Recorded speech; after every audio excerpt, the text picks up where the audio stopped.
देखा नहीं तो देख, आप कुछ दिन तो रह गए। सदा मैं कुरैशी की होगा भी नहीं देखता हूँ। हाँ? मैं अपना होल फैमिली का चार्ट नहीं देखता हूँ। तो अगर सुने वो चीज है ना, फिर उसके अंदर से पढ़ते हैं। बात सर, ये फिजिक्स सर ये है उसके अलावा मैसेज आज क्या करेंगे। doing waves का पेपर टू।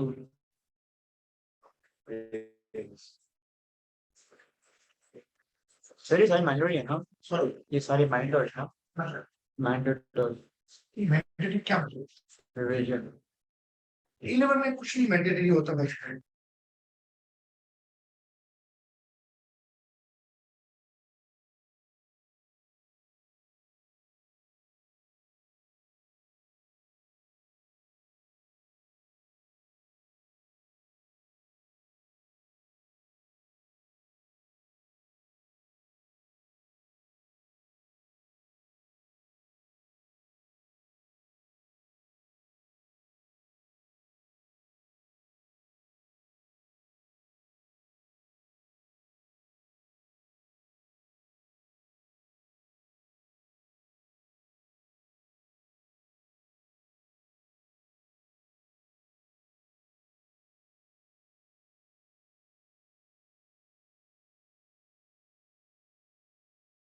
तुम बच्चे को कहाँ चेज कर, और जैसे वो दीवार वाला बच्चा सही कह रहे हैं, आप किसी को पढ़ा नहीं सकते। पहले मुझे एहसास करो,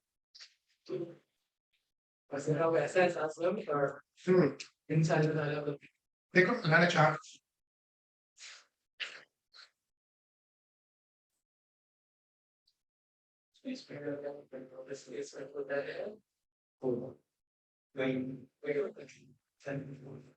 शॉर्टेस्ट वे,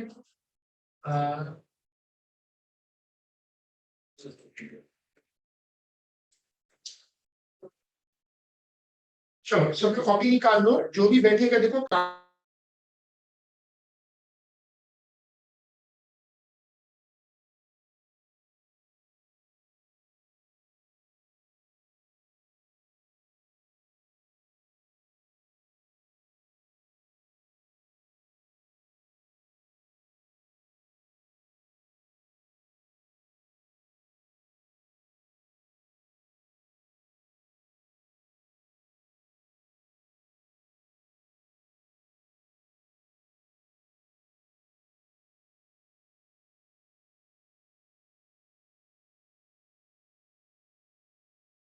अब देखो explain what is meant by, मैंने रखा है जून 14 21 का 5। सब अपनी कॉपी निकालेंगे जो क्लास में बैठा है, कॉपी पे लिख के मेरे साथ सॉल्व करोगे। अगर बुक है तो बेस्ट है, अगर बुक नहीं है तो कॉपी चाहिए, कॉपी खोल लो, उसमें आंसर मेरे साथ लिखो, पढ़ो। कहते हैं explain what is meant by the following quantities for a wave on the surface of water. ये वेव कहां ट्रेवल कर रही है? वाटर की सरफेस पर। ए part 1 displacement and amplitude.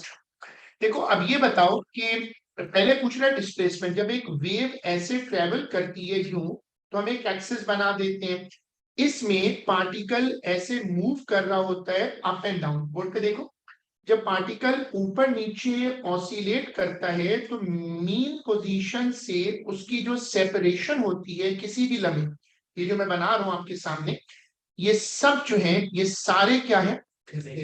Displacement. अब इसकी इंग्लिश क्या बनेगी? It is the separation from the mean position, it is the separation from the mean position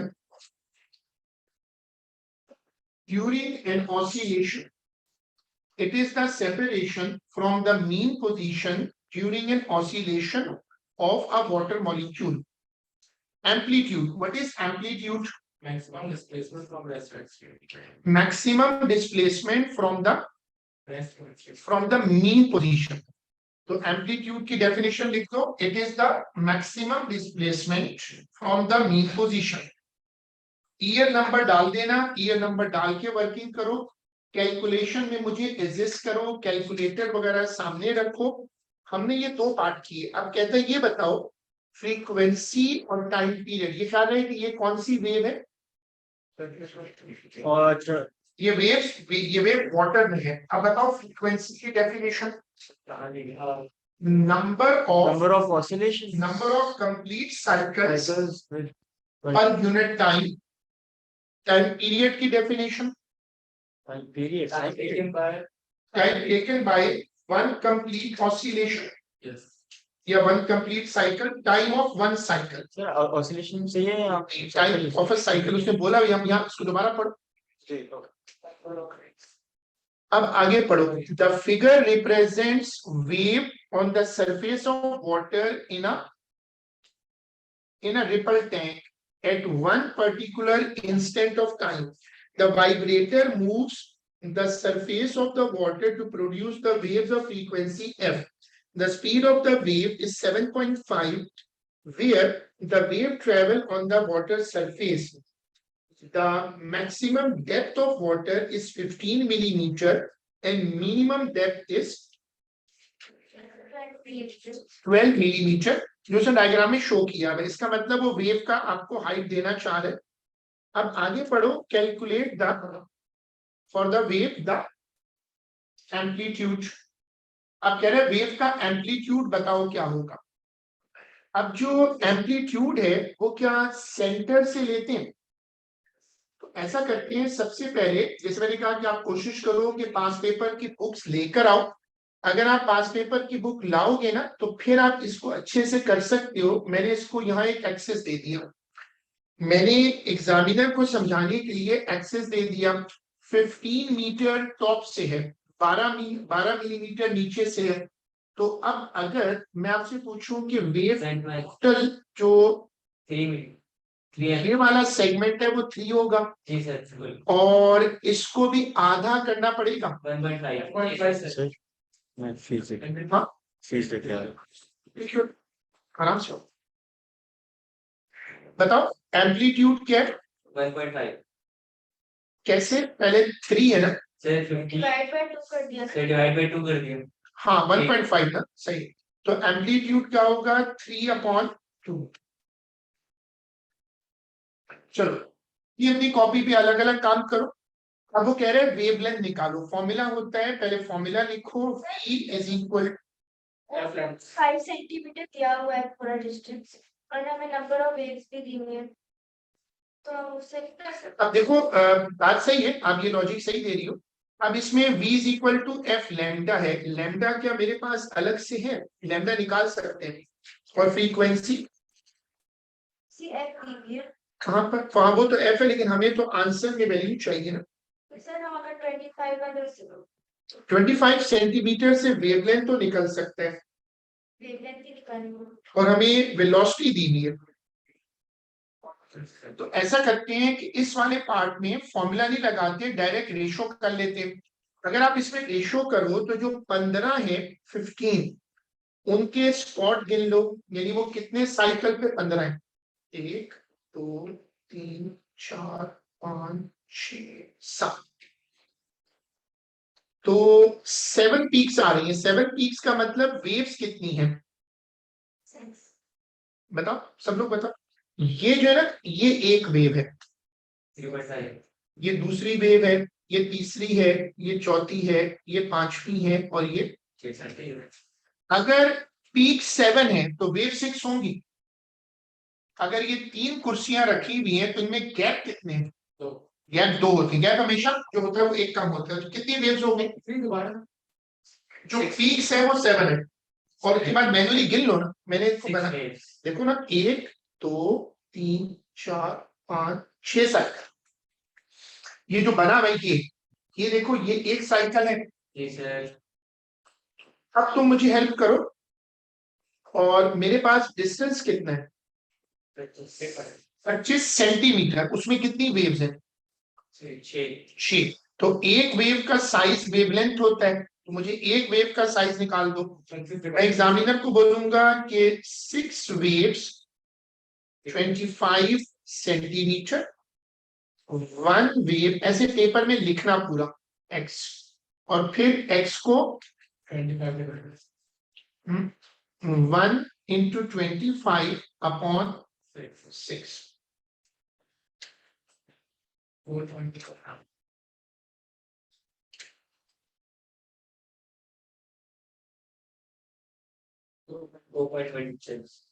calculation करो, बैठो नहीं, इस वक्त एक्टिव होने का टाइम है।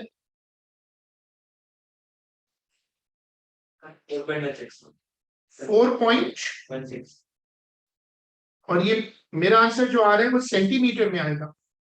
जी सर, हम इसको जी सर। मल्टीप्लाई कर तो कर 10।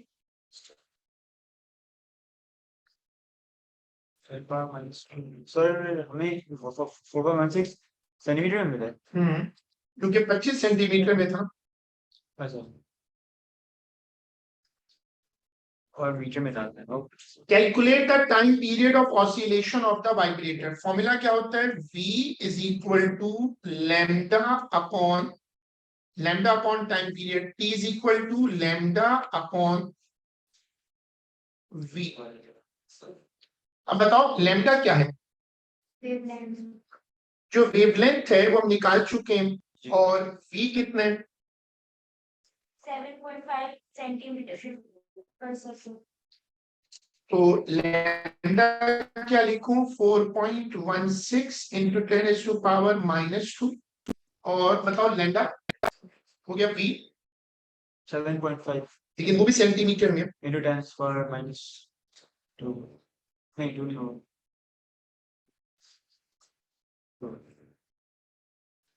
सर तो हम -2 देना जरूरी नहीं सर। तब क्या है? हाँ बिल्कुल सही है। चलो यार 4.16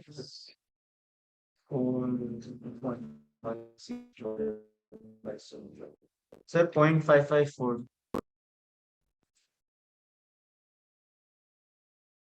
सिक फिट कैसे कंट्रोल करते हैं? कितने सिक फिट पे लिखूं? मुझे कैसे पता है 2 पे लिखूं? क्योंकि क्वेश्चन में जो डेटा दिया हुआ है उसमें कितने सिक फिट है? तो हाँ सब जगह 2 है, ठीक है। अब आगे पढ़ो। स्टेट एंड, अच्छा एक वैल्यू जरूर डबल चेक करना, सब अपनी अपनी कैलकुलेशन करो। अगर कैलकुलेशन में कोई कॉन्फ्लिक्ट हो तो मुझे जरूर बताओ। कैलकुलेशन करो, आंसर तो कोई भी देख सकता है। State and explain whether the waves on the surface of water shown are progressive or stationary। क्या फर्क होता है प्रोग्रेसिव में और स्टेशनरी में? जो वेव ट्रेवल करती जाती है, जैसे ये लाइट आ रही है हमारी तरफ, ये प्रोग्रेसिव, और जो टकरा के वापस आती है स्टेशनरी वो स्टेशनरी है। तो ये वेव कौन सी? वाटर पे स्टेशनरी स्टेशनरी, ये जो जा रही है ना मुस्तकिल। सर ऊपर करके एक मिनट। तो ये वेव जो है ये तो चलती जा रही है, वापस तो नहीं आ रही। तो ये वेव क्या है? प्रोग्रेसिव है। इसने स्टेट बोला और एक्सप्लेन। तो आप लिखो प्रोग्रेसिव वेव, फिर कॉमा डाल के लिख दो wave profile is moving in one direction. ये इसकी ऑफिशियल डेफिनेशन होती है प्रोग्रेसिव बताने की। तो आंसर क्या होगा कि wave profile moving in one direction progressive wave है। और वजह क्या है प्रोग्रेसिव होने की? कि wave profile is moving in direction. Transverse और लॉन्गिट्यूडनल वेव्स अगर पानी पर है तो पानी पर ट्रांसवर्स होती है। ट्रांसवर्स क्यों? रीजन बताओ। जो ऑसिलेशन है, जरा इसको देखना, ये ऑसिलेशन है, और ये क्या है? Direction of travel. और सर वो लैटिट्यूड 90 डिग्री पर है। ये दोनों आपस में किस एंगल पर है? 90 पर है। अगर ये 90 पर है तो ये ट्रांसवर्स। तो आंसर लिखो ट्रांसवर्स बिकॉज ऑसिलेशंस। आंसर होगा transverse because oscillations are perpendicular to the wave. Answer होगा ट्रांसवर्स बिकॉज ट्रांसवर्स आंसर होगा transverse because oscillations are perpendicular to the wave. चलो अब देखो विंटर 2014। सर अभी तो हमें कर लिए। नहीं वो पेपर बहुत सारे वेरिएंट है। ये वाला क्वेश्चन है, अगर आपके पास ये क्वेश्चन हो तो निकाल लें। अगर ना हो तो स्क्रीन से देख लें, वर्किंग आप अपने पास लिखकर करें ताकि आपकी प्रैक्टिस हो। फारिग बिल्कुल ना बैठे कि आप क्वेश्चन को देखते रहे और क्वेश्चन आपको देख रहा हो। Explain what is meant by a progressive transverse wave. बताओ प्रोग्रेसिव का मतलब क्या है?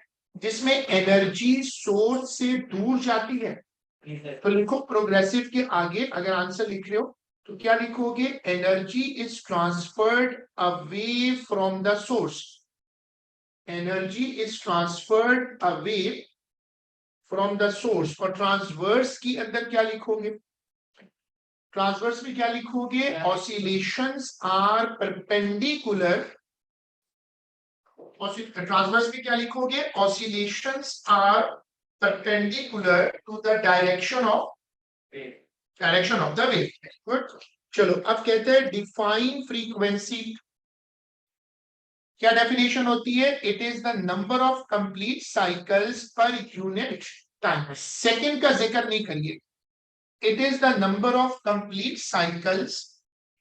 It is the number of complete cycles per unit time. The variation with distance x of displacement y for a transverse wave is shown on figure 5.1. 5 points are labeled P, R, T. Use 7.1 to state any 2 points having a phase difference of 0. वो points जो बिल्कुल same position पर हो उनका phase difference क्या होता है? 0 होता है। तो अब बताओ कि मैं इन 2 पॉइंट्स को रखूं, P और T को रख लूं। ये P है और ये T है, दोनों एक ही पोजीशन पर है, दोनों ट्रफ हैं। सर हम Q और S को ले क्यों का है? सर वो 0 हाँ, Q और S भी ले सकते हैं, तो सही। 270 डिग्री, ये जरा कंफ्यूजिंग है क्योंकि 90 और 180 होता है आमतौर पे। अब जिनको पता है कि ये जो डायग्राम बनी भी है, क्या ये कॉस थीटा का ग्राफ है?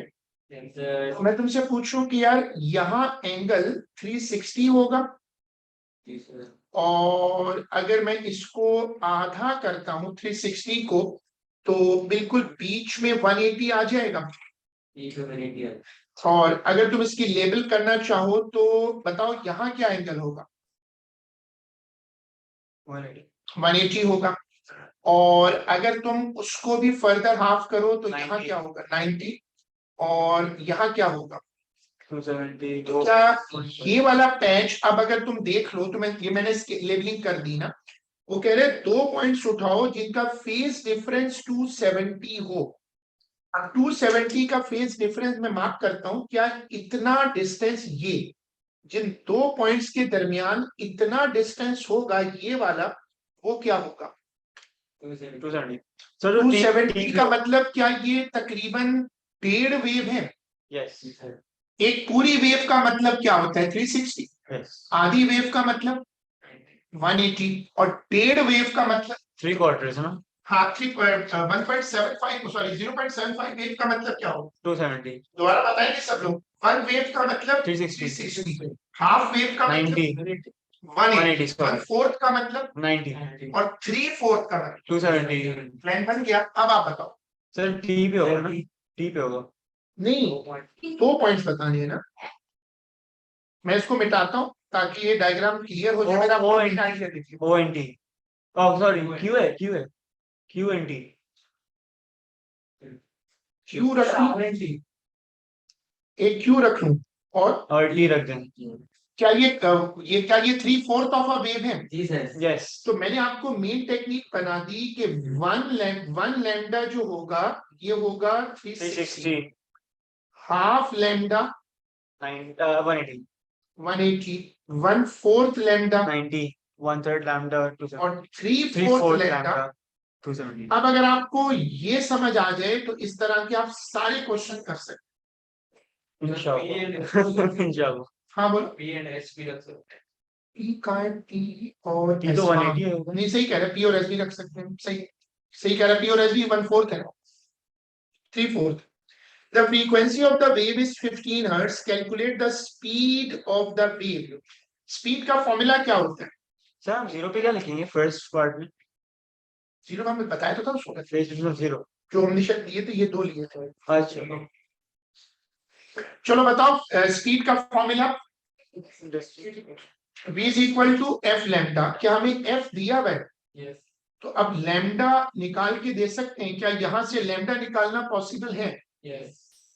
जब लैम्डा निकालने जाते हैं तो क्या पहले ये चेक करते हैं कि एक्स एक्सिस पे क्या होना चाहिए? सेंटीमीटर। सेंटीमीटर। जो लास्ट में तीनों गर्ल्स बैठी हैं, थोड़ी सी हिम्मत करें, कॉपी वगैरह निकालें, कुछ लिखें, साथ हमारे कुछ आंसर्स दें। इस वक्त अगर आप सिर्फ क्वेश्चंस को देखते रहेंगी तो फिर तो फायदा नहीं है। वो तो आज कार्ड भी लग रहा, बिल्कुल ओपन हाउस है। नहीं, अच्छी बात है, लेकिन थोड़ा सा हमें भी मतलब कंट्रीब्यूशन मेरा तो हर बच्चे के साथ बात है ना। इधर दीवार वाला बच्चा भाई, तुम उसमें क्या, उसके पास क्या ढूंढ रहे हो? उसको मैं कह रहा उसको यहाँ क्लास में भी लग रहा है कि मैं टीए हूँ। अच्छा अब बताओ, कुछ हेल्प करो, लैम्डा के लिए तुम लोग हेल्प कर सकते हो क्या? ये वाला डिस्टेंस लैम्डा है यस। और यहाँ क्या लिखा हुआ है 1.2 और यूनिट क्या है? सेंटीमीटर। अब लैम्डा हो गया 1.2 -2 -2, एफ कितना है? 15 15 और निकालना क्या है? चलो अब शाबाश, कैलकुलेशन करके दो सब लोग।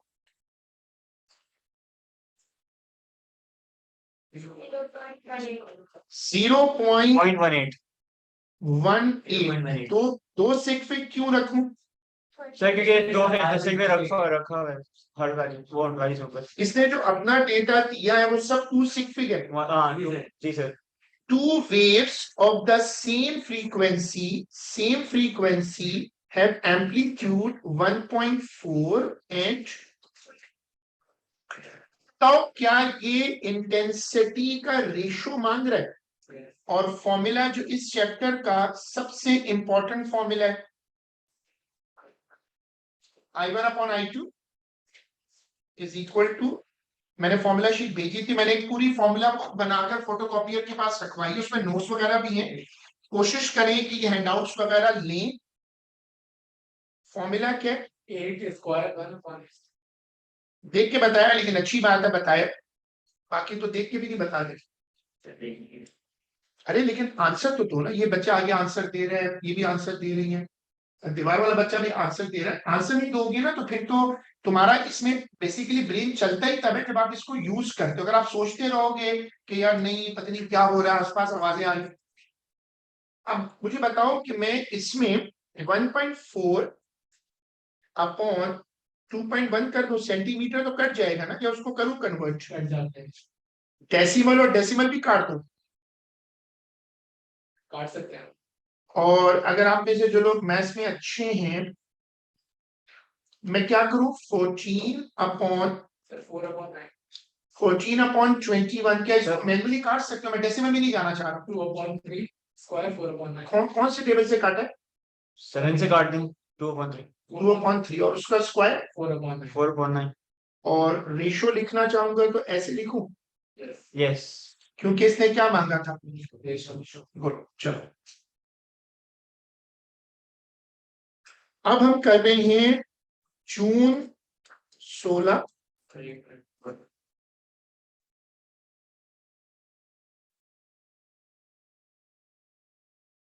अगर तुम लोग पास पेपर की बुक लेकर आओगे तो उसमें ज्यादा फायदा होगा, क्योंकि तुम उसमें लिखोगे, तुम्हारा उसमें हाथ बैठेगा, स्पेस बनेगी।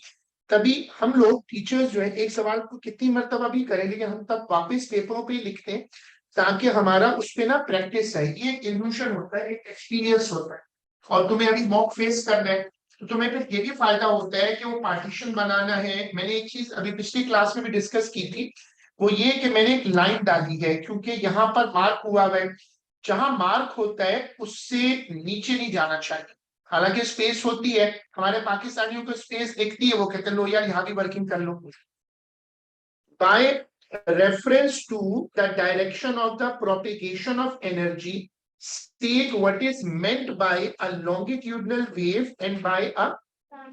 अब देखो ये जो मार्क्स होते हैं ये तुम्हारे बहुत सॉलिड मार्क्स हैं, क्योंकि तुम्हें इसमें मेमोरी इन्वॉल्व करनी होती है। लॉन्गिट्यूडनल की डेफिनेशन को डोनेट करेगा। शाबाश, आप तीनों बच्ची हैं, तीनों में से कोई भी मिलके बता दो तीनों एक डेफिनेशन। देखो नहीं, आंसर नहीं देखना। Moving along the waves. Moving along the way complete है। Moving along the direction of the Direction of the source. नहीं, ऑसिलेशन का लफ्ज कहाँ गया? उसके बगैर तो वेव नहीं बनती ना। उससे पूछते बिल्कुल लास्ट में बच्चा पास बैठा है। हाँ, इसको दिलाओ।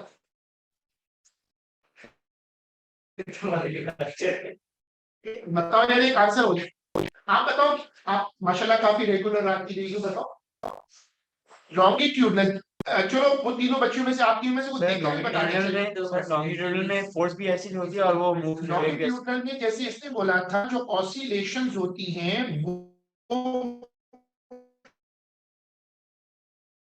पैरेलल टू वेव होती है, 180 degrees का। और जो ट्रांसवर्स होती है उसमें डेफिनेशन क्या थी? The wave in which oscillations are parallel propagation of energy. में यहाँ इस सवाल में क्यों बोल रहा हूं? इससे ये बड़ा इंप्रेस होते हैं कि अगर आप सवाल पढ़ें, सवाल को इंगेज करें, तो आप इसका मतलब है कि रट्टे मार के नहीं आए हुए। चलो लॉन्गिट्यूडनल की डेफिनेशन रिपीट करो।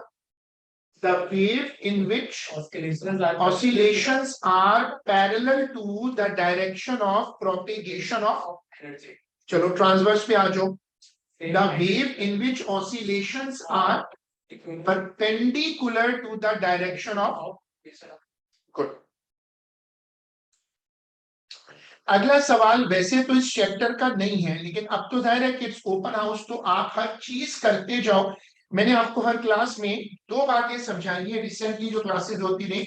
एक तो ये कभी टॉपिकल मत छोड़िएगा, टॉपिकल छोड़ देंगे तो फंस जाएंगे। ईयरली एक वेव की तरह होता है, फिर उससे निकल नहीं पाते लोग। आप जब टॉपिकल करते हैं, जैसे आपने मेरे साथ यहाँ एक कॉन्सेप्ट को कम से कम 4 मरतबा आज किया, छोटी सी क्लास होती है उसमें भी। तो जब आप टॉपिकल करते हैं ना, तो आपकी ग्रिप बढ़ती है, आपको कॉन्सेप्ट याद हो जाता है। और दूसरी बात मैंने आपको बताया कि देखो 3 डॉक्यूमेंट्स होते हैं जो इस वक्त यूज होते हैं। मार्किंग स्कीम हर बंदा यूज करता है, एग्जामिनर रिपोर्ट उससे ऊपर का लेवल है, और सबसे ऊपर होती है स्टूडेंट रिस्पॉन्स बुकलेट। ये मैं फोटोकॉपियर वाले के पास भी इंशाल्लाह रखवा दूंगा। जो आप में से ले सकता है, वो नेक्स्ट लेवल बुक होती है। उसमें एग्जामिनर बताता है कि ए ग्रेडर कौन से हैं, सी ग्रेडर कौन से हैं, और वो जो अवामी ग्रेड वाले बच्चे हैं उनका स्क्रिप्ट कैसा होता है। ये बहुत हेल्पफुल होती है, और उससे तुम्हारा कॉन्सेप्ट बनेगा। ये 3 बुकलेट्स होती हैं जो यूज करनी चाहिए। चलो पढ़ो। The intensity of a sound wave passing through air is given by this. मतलब उल्टे सीधे सिंबल लगाता है वो। आई का मतलब है इंटेंसिटी, के इज अ कांस्टेंट। आगे पढ़ो क्या लिखा है। OV is the speed, rho is the density, F is the frequency, and A is the, show that both sides of the equation have the। तो अब तुम शुरू करो और मुझे बताओ कि क्या इंटेंसिटी का एक फॉर्मूला था।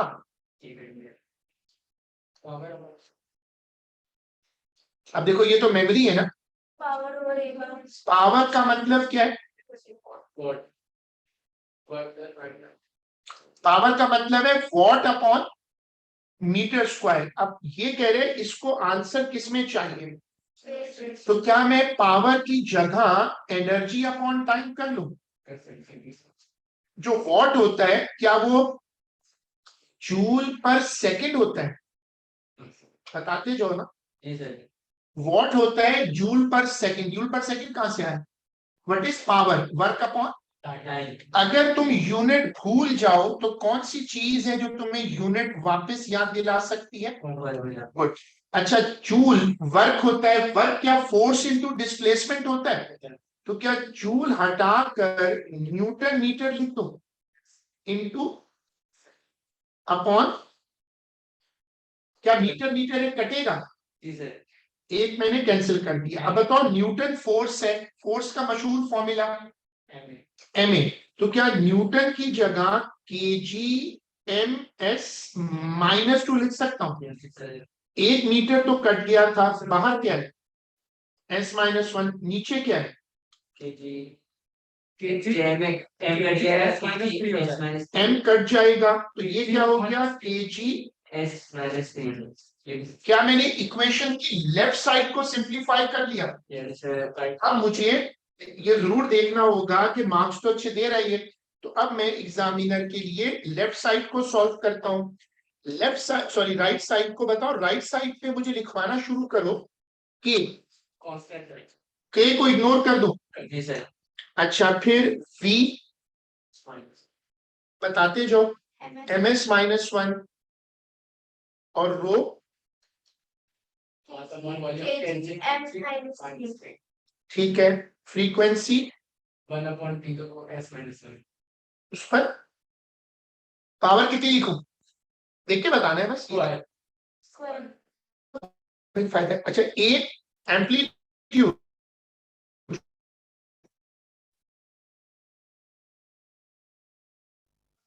कैंसिल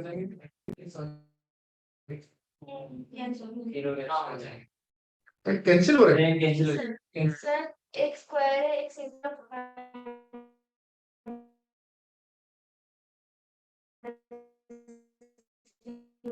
तो मैं क्या करूं कि मैं दिखा उसके बाद और एक ब्रैकेट में s -2 सर ऐसा और उसके साथ एक s -1 है, m तो कट गया, kgs -3 फिर इसका मतलब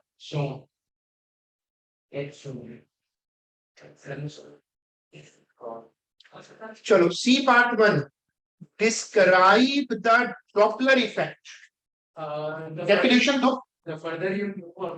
नहीं ये फर्दर ऑफिशियल डेफिनेशन दो, कॉन्सेप्ट तुम अगर कॉन्सेप्ट बता रहे हो फिर वेलकम, लेकिन ऑफिशियल दो। चलो कोई कॉन्सेप्ट बता दे। What is Doppler effect? क्या डॉपलर इफेक्ट ये होता है कि जब सोर्स आपकी तरफ आ रहा हो साइलेंट करता हुआ तो उसकी फ्रीक्वेंसी अपीरेंटली बढ़ती भी फील होती है, और जब आपसे दूर जा रहा हो ठीक है, ये बता रही थी, लेकिन मुझे डेफिनेशन वर्ड टू वर्ड तो बता दो, देखकर भी पता है मुझे कोई एतराज नहीं। चेंज इन ऑब्जर्व, हाँ शाबाश, change in observe frequency of very good. तो अब इसको हम लोग कैसे, हमने कैसे लिखा था? It is the apparent change in the observe frequency of sound. ये पुरानी मार्किंग स्कीम में साउंड नहीं मिली, नए सिलेबस में डॉपलर इन्होंने सिर्फ किसके साथ कर दिए? पुराने में साउंड के साथ और कौन था? लाइट। लाइट को इन्होंने अब हटा दिया। It is the apparent change in observed frequency of a sound signal when there is a relative motion with the source.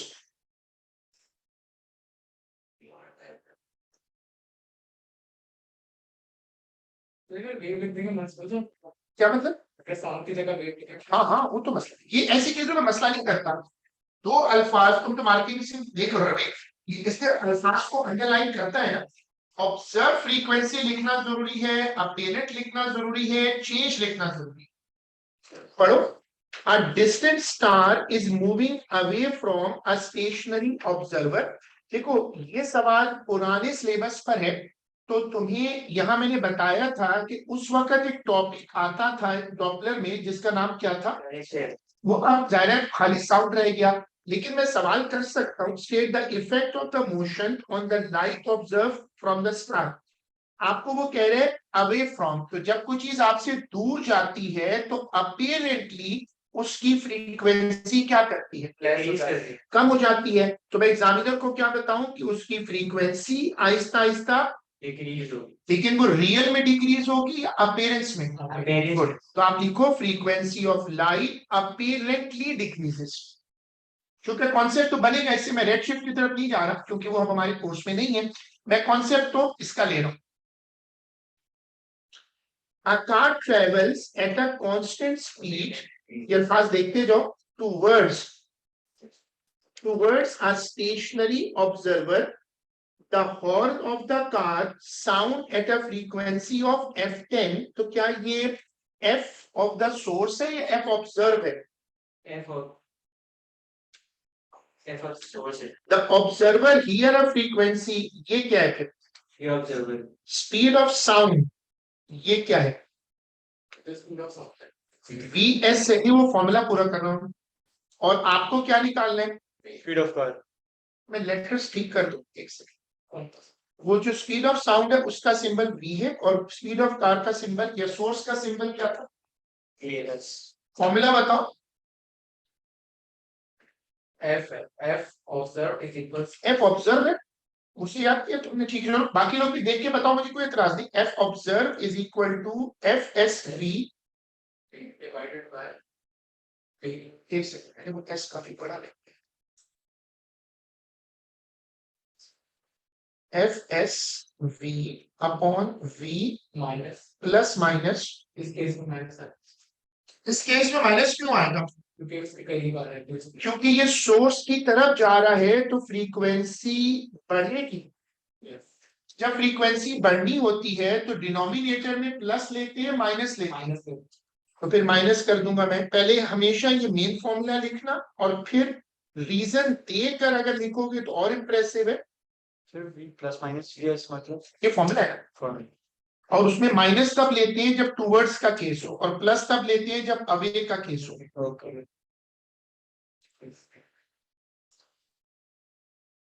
तो इसमें क्योंकि टुवर्ड्स है इसमें हाँ। फिर माइनस अब तुम्हें इसको क्या रीअरेंज करना चाहिए? yes यस हमें निकालना क्या है? VS तो या तो पहले वैल्यूज डाल दो या पहले रीअरेंज कर लो। अब बताओ एफ नॉट क्या रखूं? 550 व्हाट इज एफ नॉट? शाबाश, 550। एफ एस F 510 V होगा आपका 340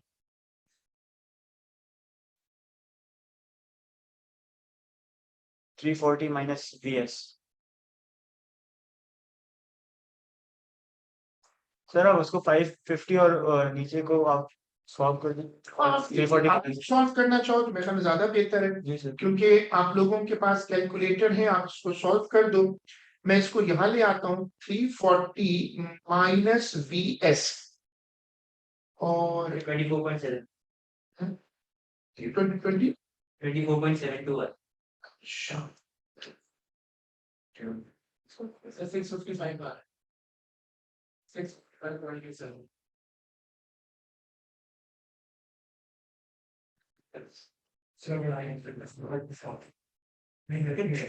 देखो सॉल्व तो अगर आप सॉल्व नहीं हाथ पे हाथ रख के बैठे रहोगे, देखते रहोगे, देखो कर रहे हो, छोटे छोटे स्टेप्स पेपर में मुसीबत बन जाते हैं। क्या इसमें VS को राइट साइड पे लेके जाएंगे? ये फ्रैक्शन सॉल्व करो और इस फ्रैक्शन को यहाँ ले आओ और VS को इधर ले आओ। 24.72 24.72 तो 24.72 72 आ रहा है 25 नहीं 24.8 नहीं होगा 24.8 नहीं होगा सॉरी 24 हाँ 25 She is right, इसको 25 कर दो, 25 दो सेकंड पे कंप्रोमाइज करना पड़ेगा। ऐसे मार्क्स करते हैं इसके 685 सिक्स फीट के मार्क्स नहीं करते बट इंप्रेशन हिट होता है